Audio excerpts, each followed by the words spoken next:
Everybody, welcome back to the LuckyDog podcast. This is your host, Elias Roush. This podcast is sponsored by EliasRoushMedia.com, photo, video, digital media production. Today, we are discussing The Ring 2002. The Ring is a 2002 American supernatural horror film directed by Gore Verbinski from a screenplay by Erin Kruger, starring Naomi Watts, Martin Henderson, David Dorfman, and I kind of want to leave some actors to the side before revealing everybody that's in here, so that for anybody that has not seen it, they get a little bit of a surprise when they come in.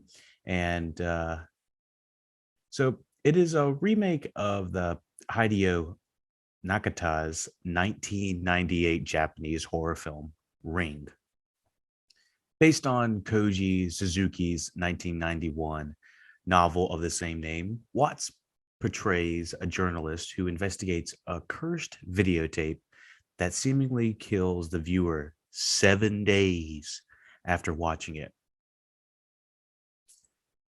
The Ring was theatrically released on October 18, 2002, and received mostly positive reviews, with critics praising the atmosphere, visuals, and Watts' performance. The film grossed over $249 million worldwide on a $48 million production budget, making it one of the highest grossing horror remakes.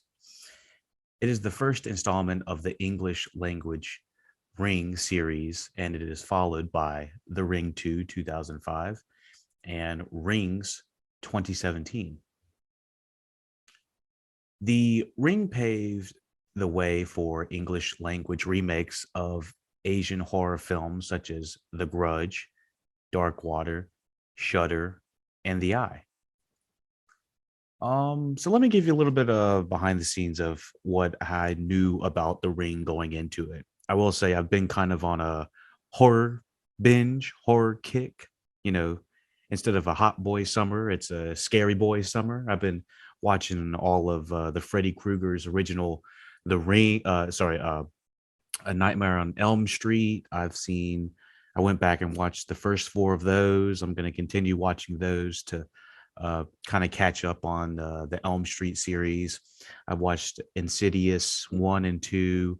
I found them on HBO Max and Netflix for anybody that's going back and watching all of these. But I used to be not a horror movie, scary movie kind of guy. I was always kind of a scaredy cat in that way. I was not really looking at horror movies with a critical eye. And so with watching, multiple repetitive movies made in all sorts of times, either made back in the 80s or even more in the early 2000s, I'm starting to maybe become a little bit more desensitized to horror films, and kind of breaking them down from the narrative standpoint, from the graphic standpoint, from the camera work standpoint, looking at them from a lot more of a technical angle, and looking at them more of like technical marvels and understanding how they actually work. Um, so when I'm watching, let's just say something like the Fast and the Furious, you obviously go to Fast and Furious to watch the stunts. You want to see cool racing stunts and action and stuff like that. Just like you would go to a horror movie, you want to see big scares, thrilling sequences, that type of thing. Um, Gore Rabinski is the director of The Ring 2002. Gore Verbinski actually has produced some of my early formative uh, movies, such as Pirates of the Caribbean's 1, 2, and 3. He directed Rango, and he has also had more notable films under his belt, such as The Mexican 2001, Weatherman. I think that was pretty good from what I heard. I think that's with Nick Cage, 2005. Lone Ranger was not so highly reviewed. Don't know anything about it. And he also has directed A Cure for Wellness in 2016. He was also an executive producer for The Secret Life of Walter Mitty. I wanted to go back and watch that, but I have not had time to do that. So yeah, he has got an interesting, filmography. Anything from like horror films to, I'm not even sure what the Mexican is considered. I assume drama of some sort. And then obviously you have the Pirates of the Caribbean movies, which feel like they stick out in the, in his filmography. It's just like these are really big blockbuster action filled family geared movies, and none of his other movies really reflect that. Looks like Mouse Hunt was his directorial debut, and looks like that is black comedy with Christopher Walken, Nathan Lane, Lee Evans. I haven't seen or heard anything about that yet. So anyways, that is Gore Verbinski. I'm actually surprised at how much this movie cost. $48 million sounds pretty high for a horror film of this caliber. Um, guess things were just expensive. Maybe I think Naomi Watts. She's best known for what is she? What is her filmography? Da-da-da. Nominated Best Actress for Grief Stricken Mother in 21 Grams in '03. She was in I Heart Huckabees. She was in King Kong '05, Eastern Promises '07, The International '09. The Yeah, I haven't seen her in too much. Oh, she's been in Birdman 2014, St. Vincent 2014. Yeah, she's been in some things that I've seen, but this is really the first role I've seen her in a long time. She was in Mulholland Drive, 2001. So she has a very interesting filmography background as well. So with saying that, Naomi Watts certainly brings an interesting gravitas to this movie and a certain speck of groundedness, I would say, but she's allowed to have a splash of camp um, involved with how she's acting and whatnot.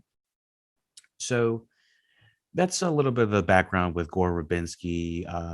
Aaron Kruger, the screenplay, wrote the screenplay. This guy is known for the writing the three of the five installments in the original Transformers film series: Revenge of the Fallen, which I think is number 2, Dark of the Moon, number 3, Age of Extinction, number 4. Um, so I think that's how that went. I know there was a little like a writer's strike around Transformers 1 to 2. I don't think he did Transformers 1. Um, but yeah, so it looks like he was uh, holding that. He's also the writer for Killers in the House. That's a TV movie. New World Disorder, Scream 3, Reindeer Games, Imposter, The Ring, Rings. Um, Rings was a short film right after The Ring. The Ring 2 he was on, The Skeleton Key. I kind of remember this following very similar steps of that.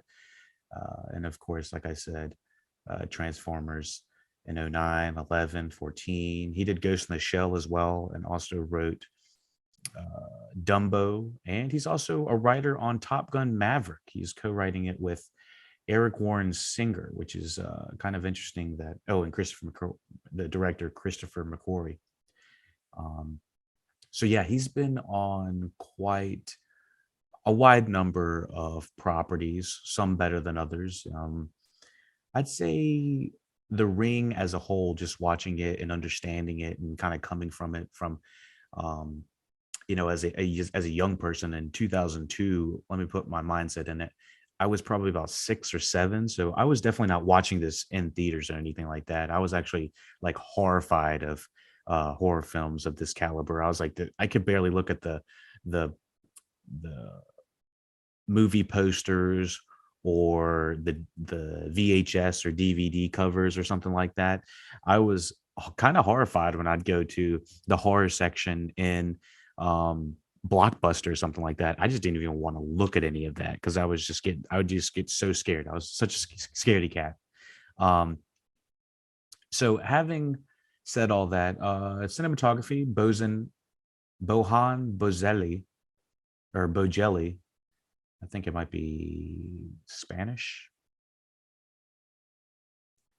Cinematographer, director of film, commercials, and music videos. Let me see. This guy's worked with Paul Schrader, Gore Verbinski, Michael Bay, Doug Lineman, Abel Ferreira, Adam Shankman. Let me see if there's anything else that we need to figure out where the look of the film came from. So I do like the visualizations, the scary visualizations that are brought with the cinematography from this guy. He was a cinematographer for The Ring, Mr. and Mrs. Smith in '05, Hairspray '07, G-Force '09. Looks like he's kind of going into way more um, children's movies. This is kind of crazy. It goes from, okay, so Body Snatchers was the only other movie I've seen this guy, or I've vaguely seen, um, kind of in the horror film genre. I I don't see anything else, to be honest, that this guy's Paul Schrader with Patty Hearst and Pumpkinhead right after that. Not in '88. I don't really see where this guy came from except for the Body Snatchers horror aspect. Um, was Dangerous Beauty? That was a drama film. I don't know that they just saw something in this guy that he could bring some visualizations that were going to be scary as fuck. And I think for the most part, saying that it grossed $250 million, that's pretty damn impressive. Um, I think that only needs at that time about two and a half times its budget to make its money back and to be in the green. So I think it would have made almost four or five times its budget. It's interesting that he didn't come back for The Ring 2. I know Verbinski didn't either because he was probably too busy directing Pirates of the Caribbean.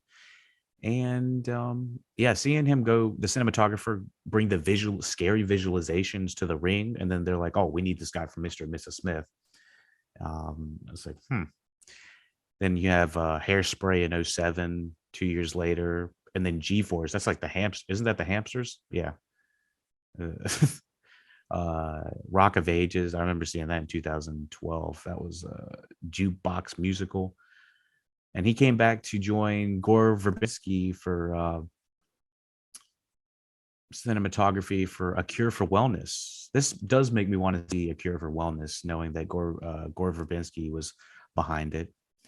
And yeah, most recently he was working on Peter Pan and Wendy, Murder Mystery 2, and Snake Eyes had come out in 2021. And I'd heard a little bit of Underwater. Underwater was an interesting horror film, action horror film that was with Kristen Stewart as well. I mean, the guy has a very interesting filmography as well. He's been in a lot of stuff. Uh, he's produced a lot of stuff. Edited by Craig Wood. Not going to go too much about Craig Wood's stuff. He's pretty well known, I believe, for a lot of different things. But around the time he was editing the Ring, he was also the editor for Gore Verbinski's The Mexican, Mouse Hunt, and he was the editor for The Crow.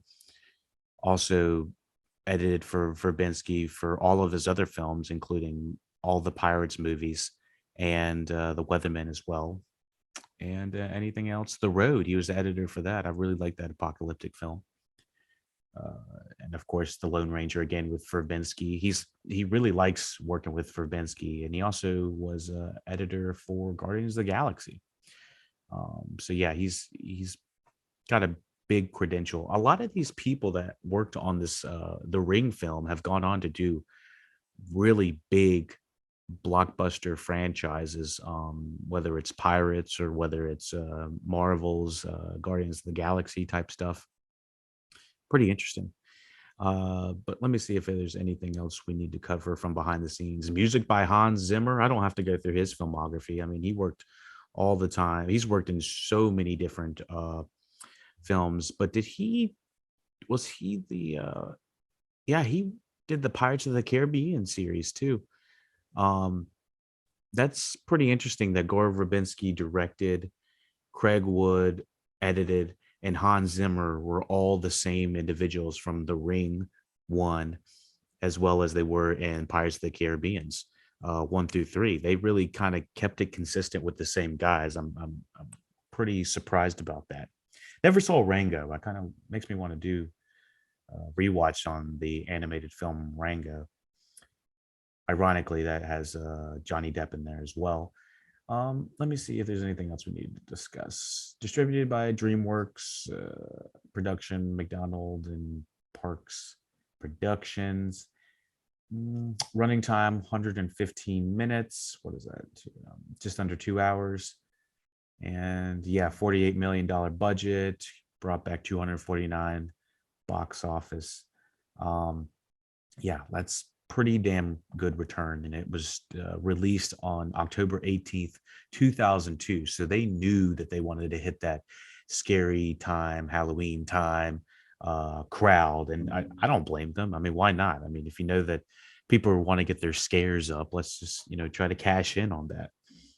So what else do we have? Anything else about the technicals? So yeah, like I said, the movie is it's a scary feature, but for the most part, it's not as scary as you'd think. I think the majority of this film is kind of a psychological mystery thriller with splashes of horror at the beginning, a little bit in the middle, and mostly at the end as well. Mostly with just kind of disturbing imagery and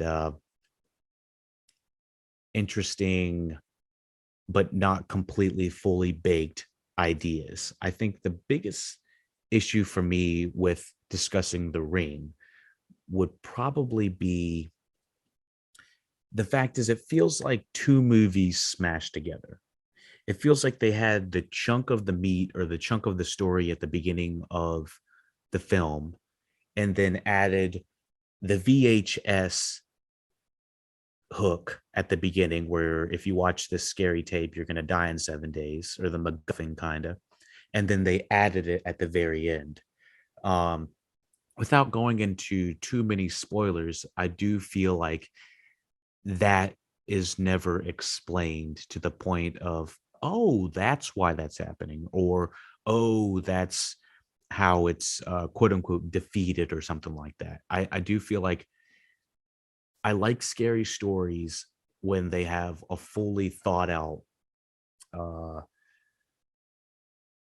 storyline, I think, or a fully thought out MacGuffin. I do feel like the Doctor Strange 2 that just came out recently had so many MacGuffins all in the story that it almost became flooded with just like, oh my gosh, it's like, all right, we got to do this to fix that to get this. And that's how you defeat the thing and you win the day or whatever, win the game.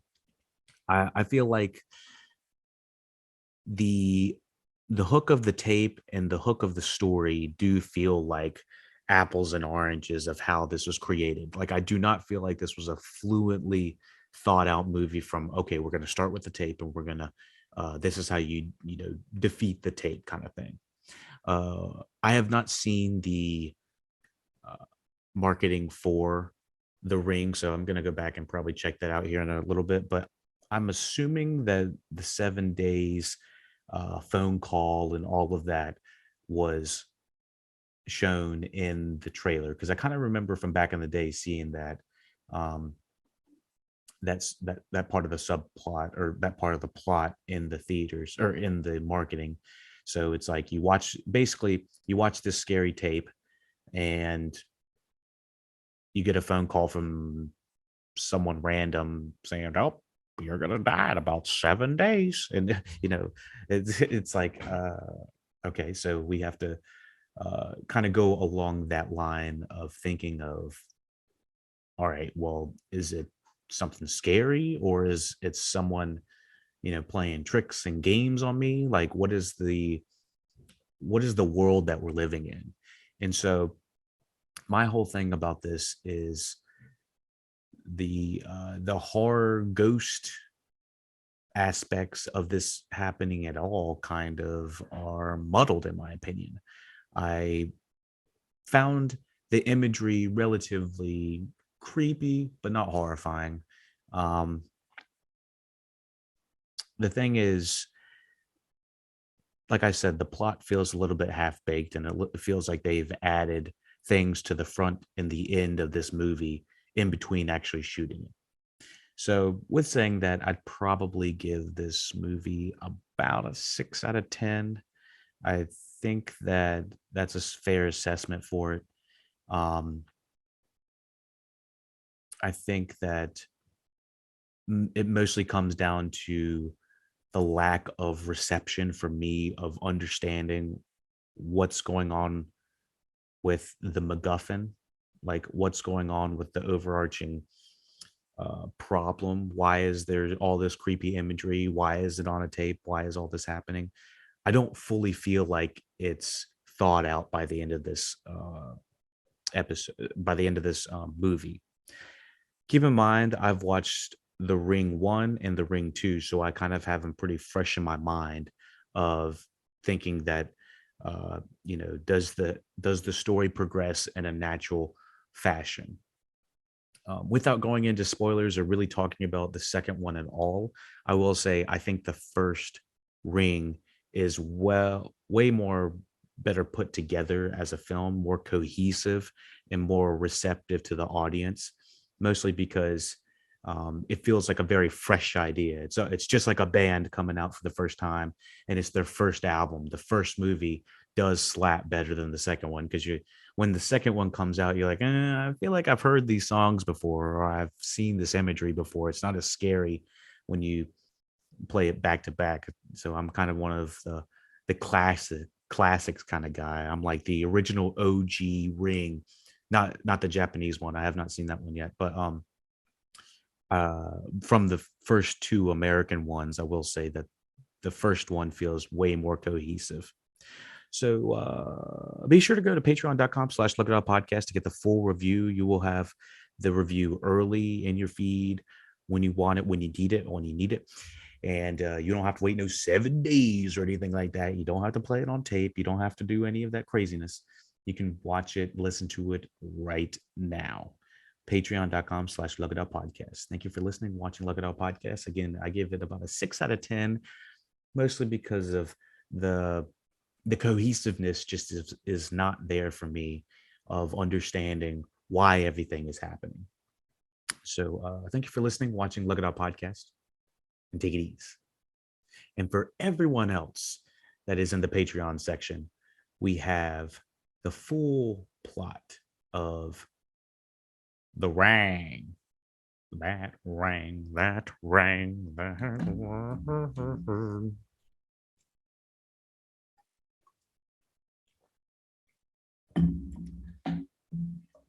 So we're going to discuss spoilers with everybody in the Patreon section, spoiler section coming up right now.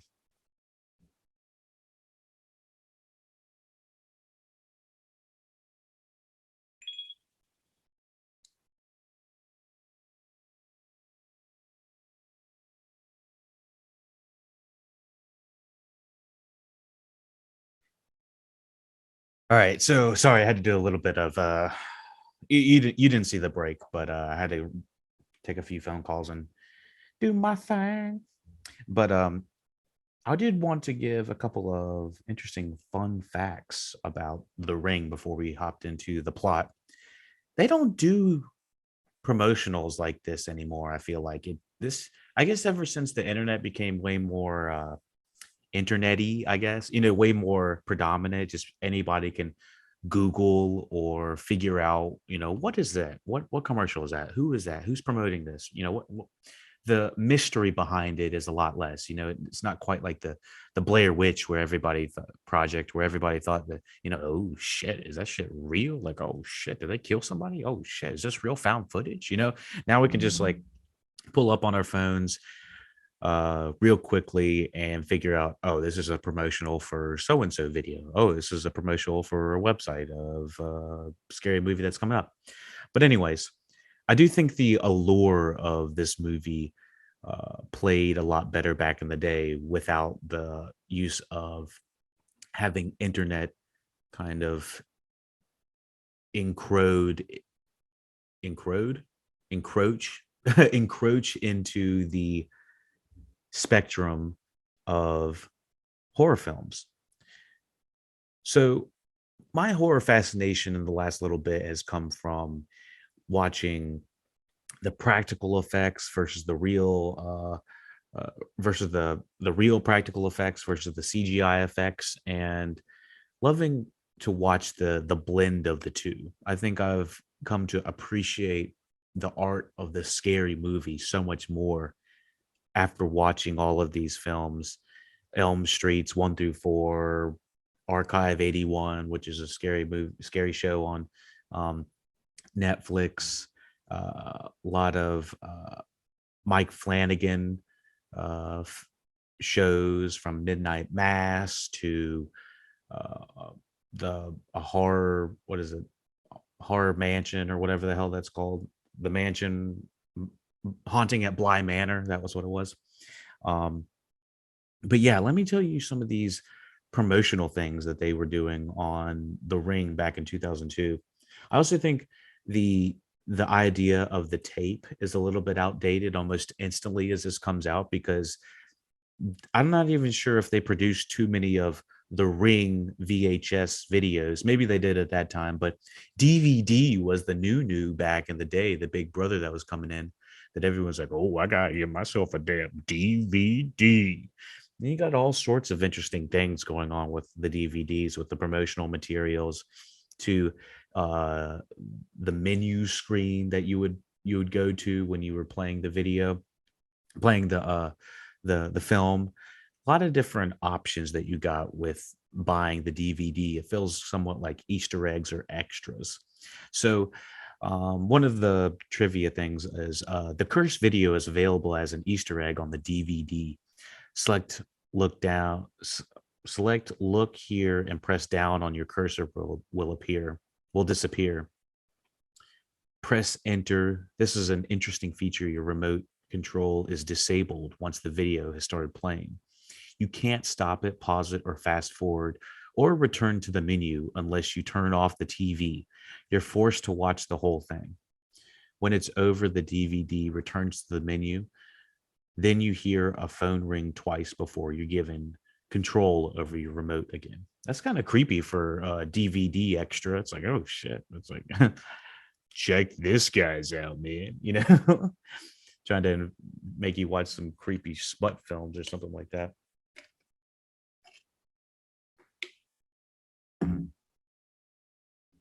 Long before the movie premiered, the killer video was used as a commercial.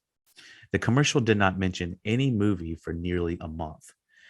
And I could see that being pretty effective marketing, as in, like, what the fuck am I even watching? Like, I'm curious if they had to like edit a few parts of the killer video out, because there's some things that happen with your finger, and there's some like creepy centipedes, and but a lot of it is just like creepy imagery of, some lady like combing her hair in the mirror, and then you see like a well of some sort and some weird creepy ass imagery. You see like a ladder just chilling on like the side of a building or something like that. You're like, what is this imagery? You see this tree, this flash forward time lapsing of going on. You're like, what is going on? So yeah, let me see if there's anything else that we want to discuss. Until Stephen King's It's 2017, this movie was the highest grossing horror remake in history, with a total worldwide gross of over uh, US with a total worldwide gross of over US $249 million. For the choice of the film's color, it was decided that everything was to be tinged with the color green to give the film a sickly, unnatural feeling. Sets were also lit in a way that none of the characters have a shadow, hmm, to create an almost subconscious sense of creepiness. Let's go into the plot of this movie. So, like I said, 6 out of 10, but with reason. Here's the plot for The Ring. At a suburban home in Seattle, Washington, two friends, Kate and Becca, discuss their town residence legend of a cursed videotape in Kate's room, which kills the viewer after 7 days. And someone calls you on the phone, it's like, 7 days, bitch. I think that's the 7 days whisper is creepy as a marketing tactic.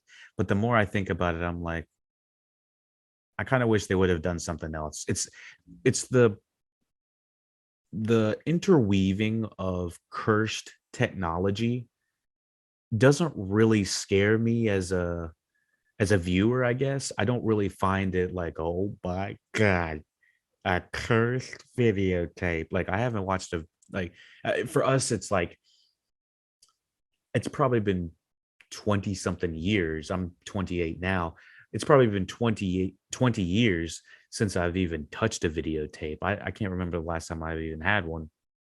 So having this be the cursed videotape, I mean, it'd be, I don't know if there's any medium that this would be like cool or fine or like still works, like back in the day would it have been like in the 80s would have been like, oh, a cursed Betamax. Watch out for that. It's like, does anyone even have a Betamax player anymore? Does anyone even have a VHS player anymore? Like what is going on?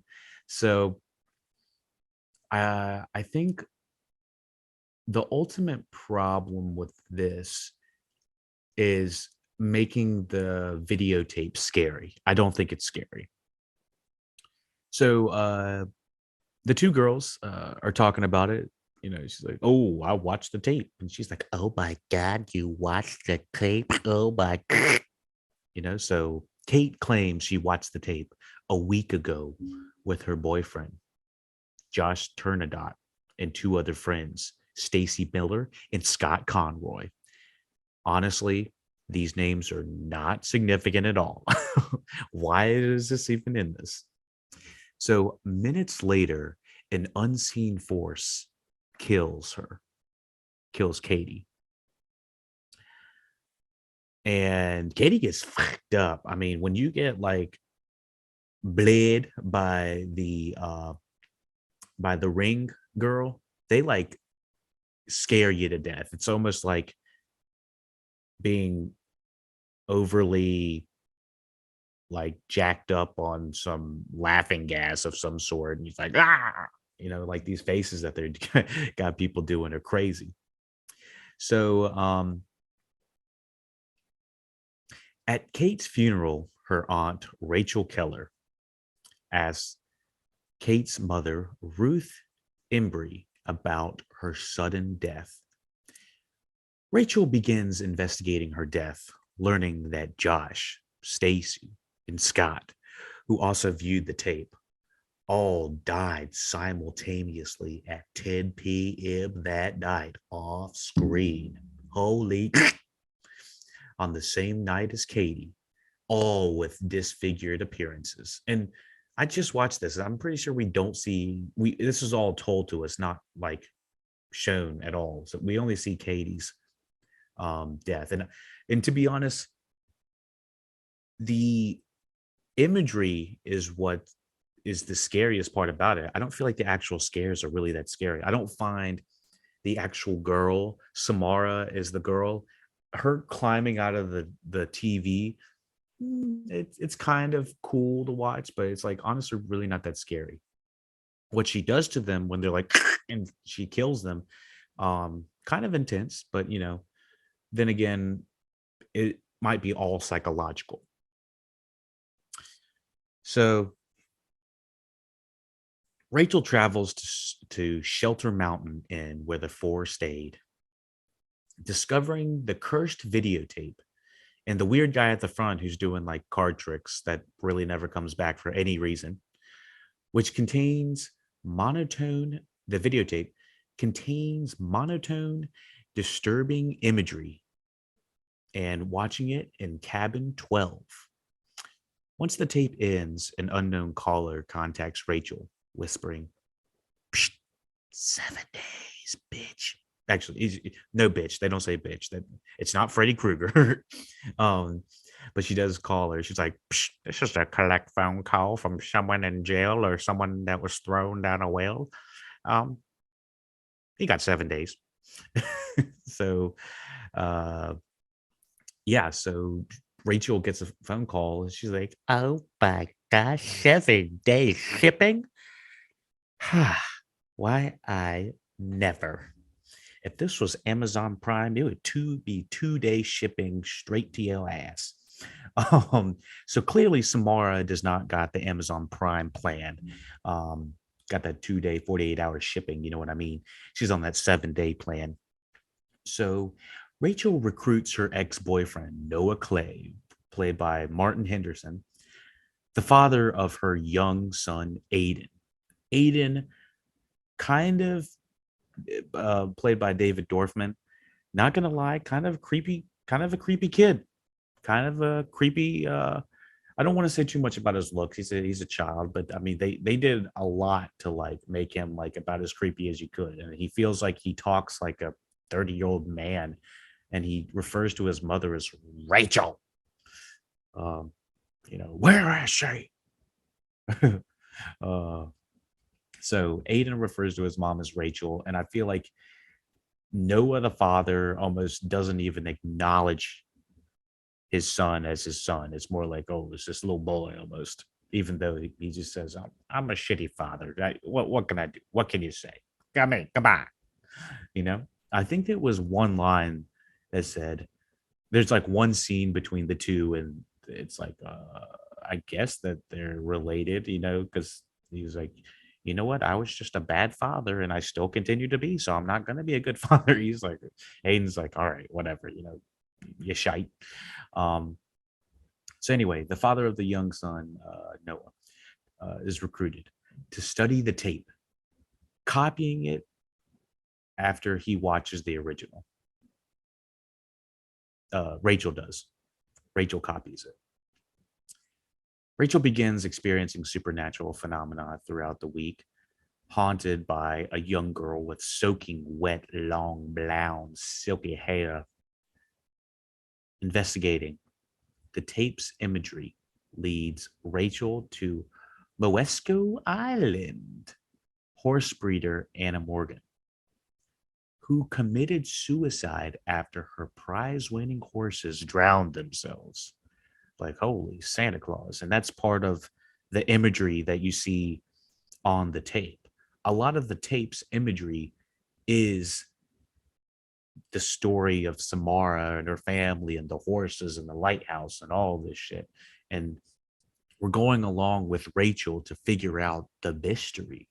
And this is where I'm like, once again, why was this on tape? Why I don't understand why this was all taped or what the tape had to do with any of this at all. It just feels like an added on quote unquote MacGuffin to kind of get us intertwined into watching the film and sharing the movie. It's almost like a big marketing scheme. It's almost like sharing a TikTok. If you watch this TikTok, you have to share this TikTok. Otherwise, you'll be haunted by this TikTok.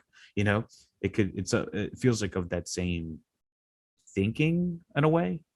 Um, so after a strange nightmare, and there's a lot of like nightmare sequences and like psychological surrealness that is happening throughout this movie, and there is a lot of good, I think, a good use of practical effects in this movie, using like the horse, like using the little girl Samara, a lot of different aspects about it that I was like, this actually kind of works, and you can tell that it works. But there, on the other part, I do think like some of the CGI was a little bit, iffy for the time as well. Again, this is like 2002, so this is 20 years ago at this point.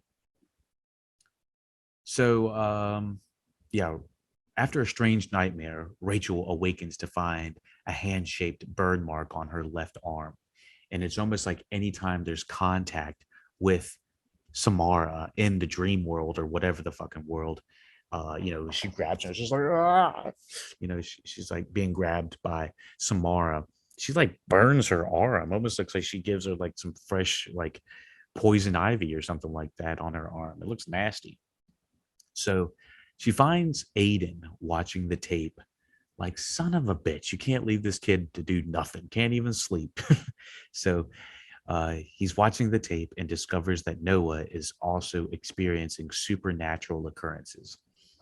And I mean, to the far point of the different symbols of what's happening every day. Now, there at this point in the story, since she's watched the film, she is uh she is or sorry, the movie is showing day one, day two, day three. This is completely dropped in the second movie. We never have a countdown of the days in the second movie. And I feel like only a little bit of information is uncovered each day. And if you had any inkling of thinking that things were going to get weird or you were told you're going to die in 7 days, wouldn't you be like a little bit more like on the ball about trying to get this like mystery, figured out and whatnot? I was like, this is a little bit anticlimactic with how many days are left. I mean, she's like, finds out one clue per day and you'll be good. Because I feel like she doesn't really freak out till like day 4, day 5 when she starts getting nosebleeds. I mean, she sees some of the imagery in real life of what she's experiencing. It's like, oh my gosh, a ladder. Oh my gosh, a tree. Oh my gosh, uh, drowned, a horse that's drowned. I was like, oh my goodness. Uh, so yeah, it's the imagery all correlates, but it really is just like the pacing feels a little bit like it's trying to keep up with how many days. It's like, I guess we'll have to have her do something interesting each day of the week. Um, and of course the days start to overlap a little bit in our heads because she's shown the tape to her ex-husband, or to the father of Aiden, and her ex-boyfriend, not her husband, ex-boyfriend Noah. And like there's it he's starting to have psychological things happening to him, nosebleeds, and he sees like the fly, like, I'm gonna get this bitch. There's a little fly that is on the tape that's always flying around. um so let me see what else is going on in here. Rachel travels to Mesco Island to speak to Anna's widowers, Richard. And Richard, played by the great Brian Cox. I don't have to do much of a introduction for the great Brian Cox, but everyone is pretty aware of Brian Cox's notable, achievements all the way from, or most recently, Succession as Logan Roy, anywhere from X-Men to Troy to all sorts of major roles he's had. I think he was in Manhunter as well. A lot of great accolades. He was in Braveheart as well. A lot of great accolades for this guy. And so having him in here kind of to ground us a little bit more in the performance of Richard Morgan, I was pretty surprised to see him make an appearance in a horror film like this. At this point in his career, I figured he probably got paid a pretty penny for this, is what I'm going to say. He probably didn't have to do too much uh, shooting while he was, there. He's only on screen a handful of times, um, a handful of minutes. Um, So, anyways, on the ferry, before she meets Richard, on the ferry's journey, a horse is on this ferry and it is wigging out. It is freaking out. And I gotta say, this is some pretty good horse acting. I'm not gonna lie. I mean, the animals in this bring the fire. Like they know that shit's going down. So this horse leaps to its death. It breaks out of this thing on the ferry, it's horse trailer, and it's like galloping and going all over the fucking place and jumping all over people. And it looks like it's about to truck stick um Rachel, and instead he jumps over Rachel and fucking drowns himself. And I feel like it was a little bit predictable in a way, because I was like, what is he gonna do? Like bite Rachel? I never thought he was going to pose a threat, but it's just gonna be really scary and weird imagery.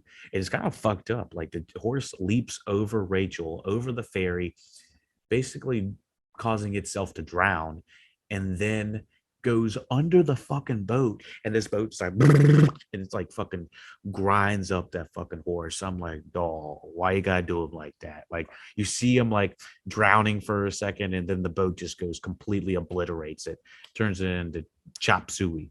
I'm like, oh, why you got to do the horse like that? And that's not even accurate to how the video went. The video shows the horse washed up on a beach and completely intact. It's not chopped up. I don't know why you had to chop the horse up. That's not how the tape went. That's not how the story went. So, anyways, things are happening and showing up in real life, Rachel's real life, that are almost identical to what's happening on the videotape. So, Noah, the ex boyfriend, goes to Eola County Psychiatric Hospital to view Anna's medical files. Both separately discover that Anna had an adopted daughter. And Anna's the lady that's like trying to comb her hair in the video, in the round mirror looking thing. Um, and it's like recorded, I'm assuming, by Brian Cox. The thing is, wasn't that Brian Cox? Richard Morgan's character feels like he should have been maybe 20, 30 years older than what he is in the movie, if that was his wife, because the things that are happening in the tape looks like they were shot in like 1922 or something like that, as opposed to like the 50s. I feel like the aging doesn't really make sense, and what we're seeing in the cursed videotape looks like it happened 80 years ago at the time of this movie versus like 20 years ago, because Brian Cox is not old enough, in my opinion, to have had a wife at that time. I i i just feel like she looks like she's a early 19th century wife, as opposed to like a uh, late 20th century wife. I don't know what's going on with I just feel like the timing didn't really make much sense for Richard to be that age. Richard to be much older, in my opinion, than Brian Cox was. Um, that would probably be just a critique on the continuity of it. So, anyways, so they both discovered that Anna had an adopted daughter, Samara, which Samara is actually the name of the type of Japanese maple tree, I believe they have um, in the movie that's shown right outside the cabin 12. The tree with the fiery red leaves featured in the movie is a Japanese maple. The fruit of this tree is known as a Samara. Okay, so I didn't realize that Japanese maples had fruits. I like a nice Japanese maple; they're pretty.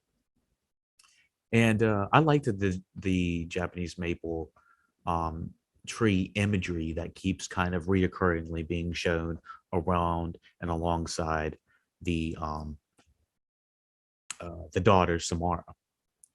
So Samara, who could uh, psychically etch mental images onto surfaces and into people's and animals' minds. So she's got like this like psychic ability that can basically fuck people up pretty good. Um, Rachel tries to discuss Samara with Richard, but he denies her existence. Rachel speaks with Dr.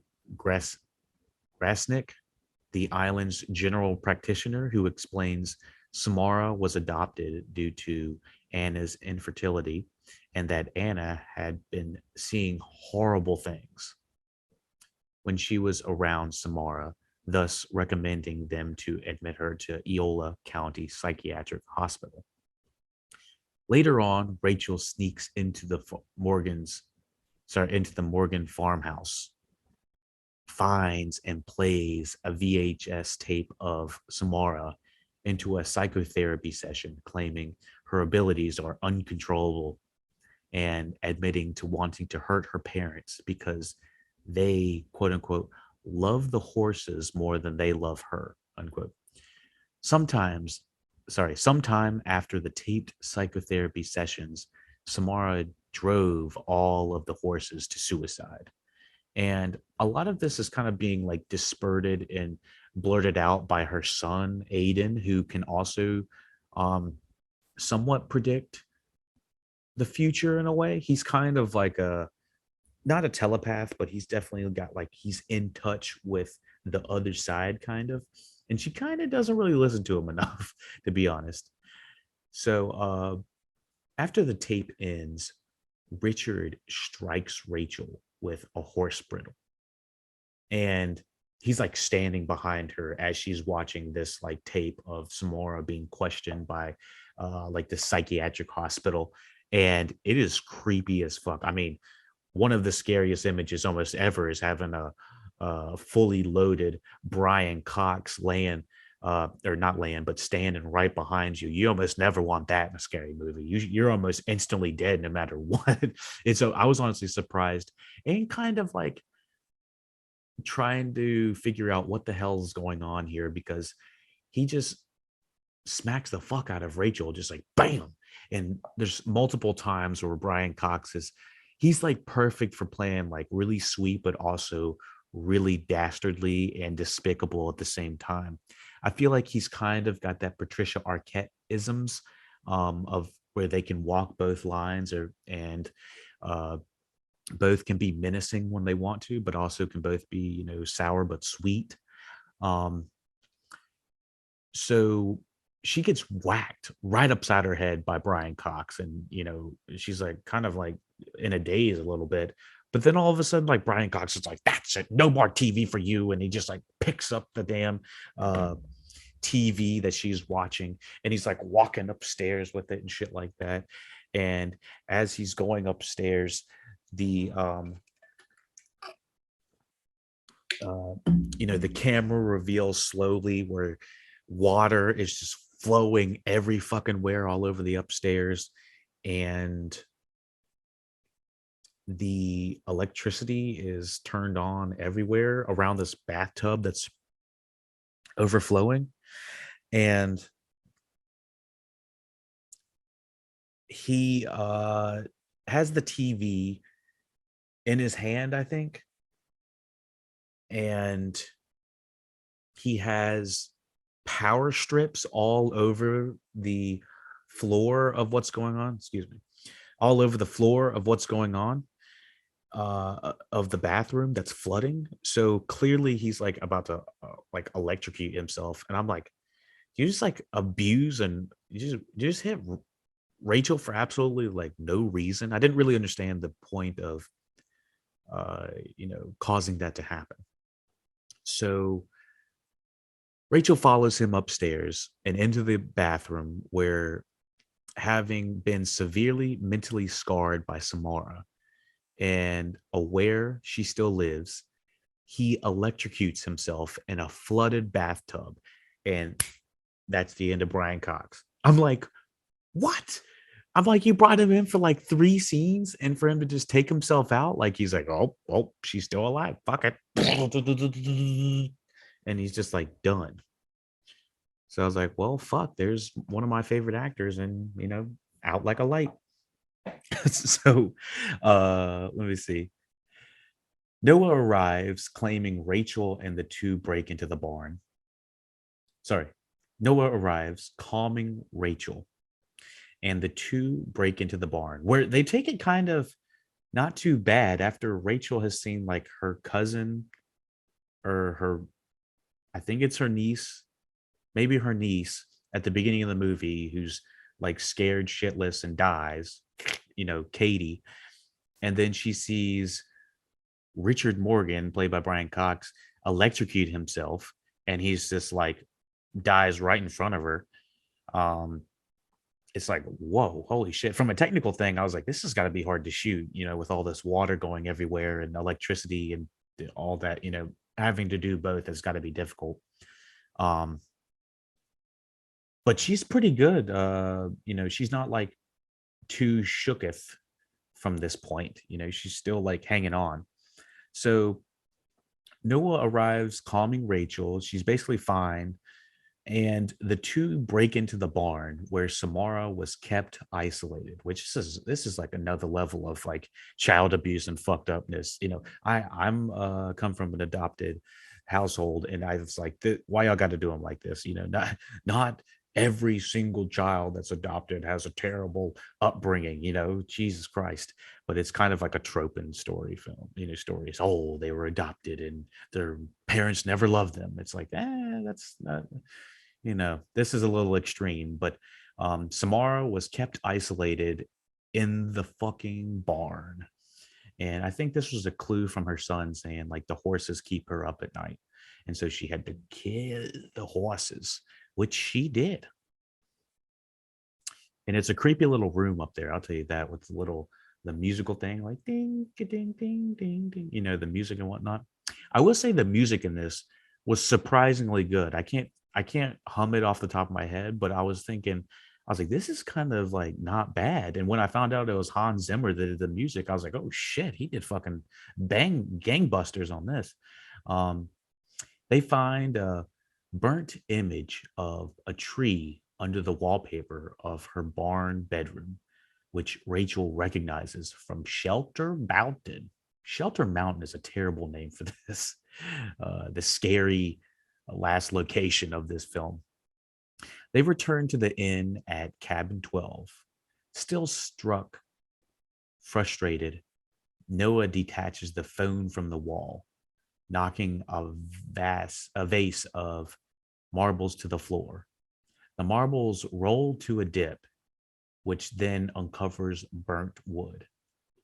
I will say that having this kind of all culminate at this random cabin in the middle of the woods is like, how far are we away from their house? Why is the well all the way at this cabin? Didn't they have to take a ferry to get over to that island? Like, I don't understand the location correlation of the geography of what's going on in this film. Like, how did I thought the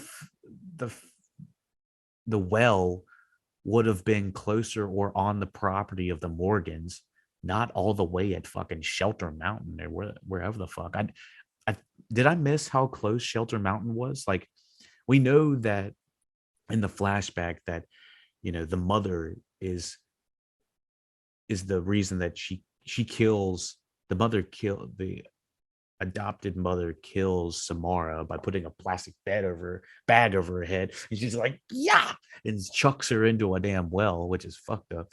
But on top of that, why is the well all the way under this cabin 12? I don't understand that. I felt like maybe they just had they had built that cabin already, and they just didn't want to build another, I don't know, another set of some sort. So we'll just use the first set from the earlier in the movie. That makes the most economical sense. And so they wrote into it. It felt like so.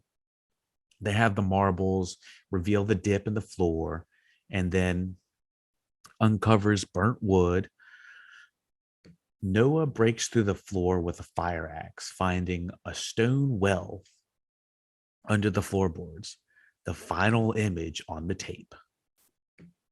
Rachel falls in the well after the floor collapses. I mean, it's like small things that are happening. It's like the screws are loosening on the wood, water is starting to cave in or going to come into the little hole they have in the cabin.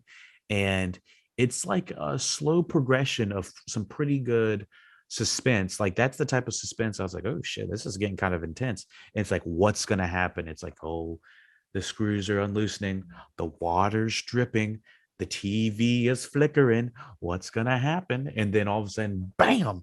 It's almost laughable what happens to Rachel.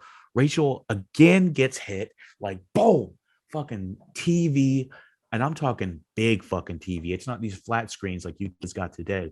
I'm talking big mumba jumba, like a 43-inch, like thick boy gets thrown directly to her face and she falls backwards on into the fucking well.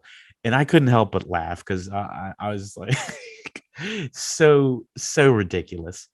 Um, but she gets whacked upside her fucking head, like like falls directly into the well, and the floor collapses, and Rachel falls in the well after the floor collapses, visualizing Anna suffocating Samara and throwing her down the well, where she died 7 days later.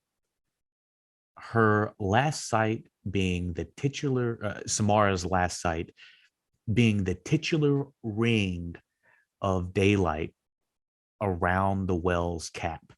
So as the mother is pushing the well closed, it looks like this almost like moon spherical shape that is the ring.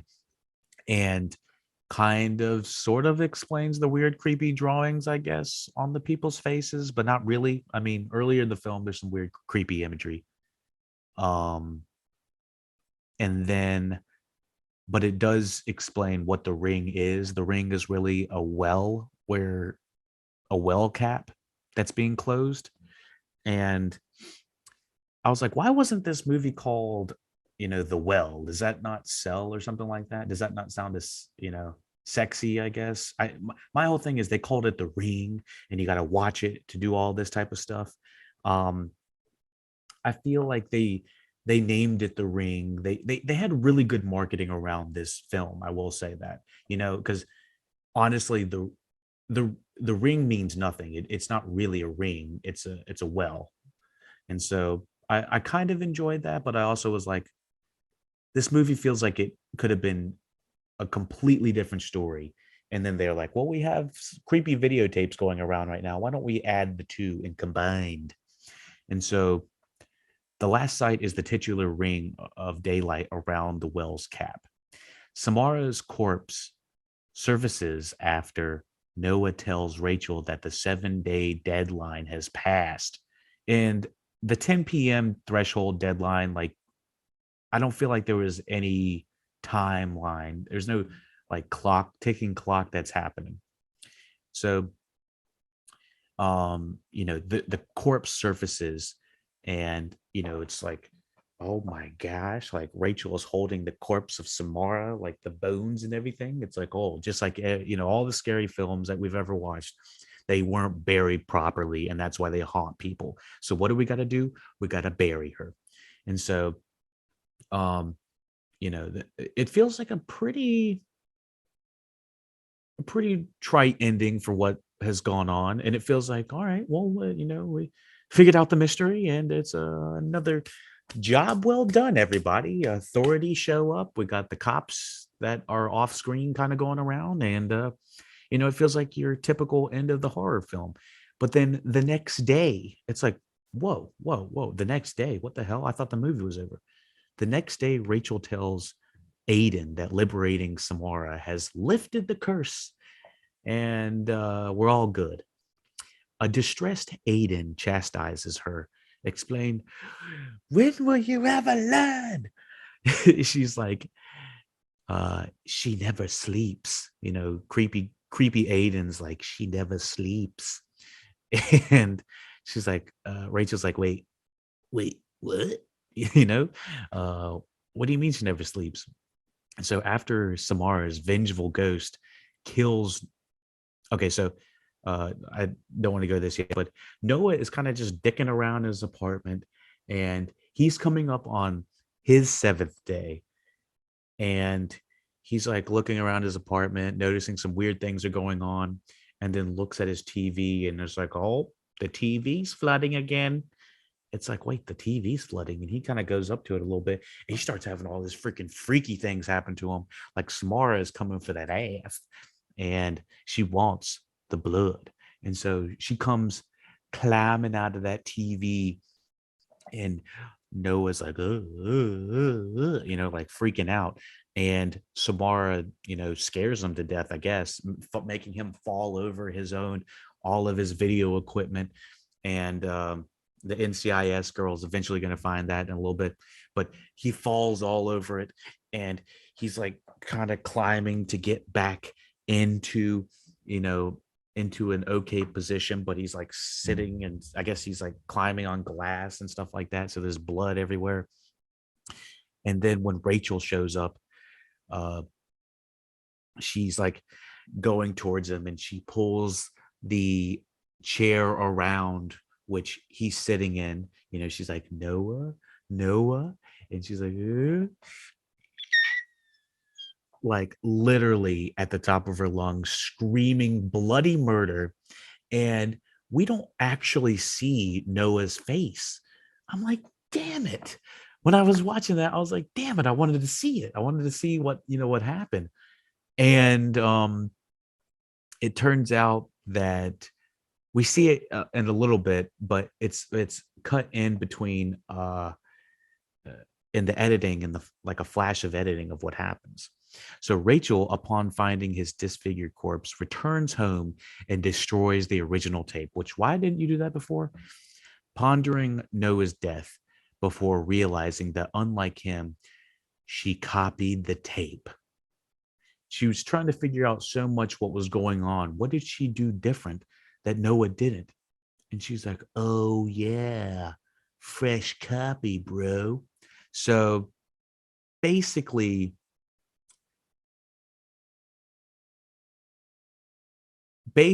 what you need to do is pirate this creepy ass VHS tape and make a fresh copy, and then you'll be good to go. You won't be cursed or haunted by the Samara lady. So as they both copy the copy, Aiden asks a silent Rachel what will happen to whoever watches the tape, which is us, the viewer. And that's basically some scary ass shit. Basically, we are now cursed since we watched it. Thank you for listening, watching LuckyDog Podcast, The Ring, 2002, directed by Gore Verbinski. Let me know what you thought about the review. Let me know what you thought about the podcast. Let me know what you thought about the movie. Let me know how to improve. Thumbs up, subscribe. You know what to do. LuckyDogPodcast.com. Take it easy.